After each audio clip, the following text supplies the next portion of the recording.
Hello everyone, welcome back to On This Tape. I hope you all are doing great. So in today's video, I'm gonna show you the tutorial video of how to change language in Twitch.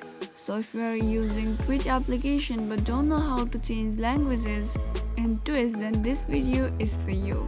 I hope this video finds you and watch till the end to know how to change languages in Twitch. So to get started, first of all, go ahead and open Twitch. Here I'm already into Twitch. So what you gotta do is now click in the human icon, which is located at top right corner.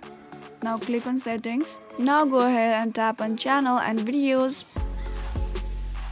Now click on the three dots or three lines, which is at the top left corner. Now click on stream manager among them.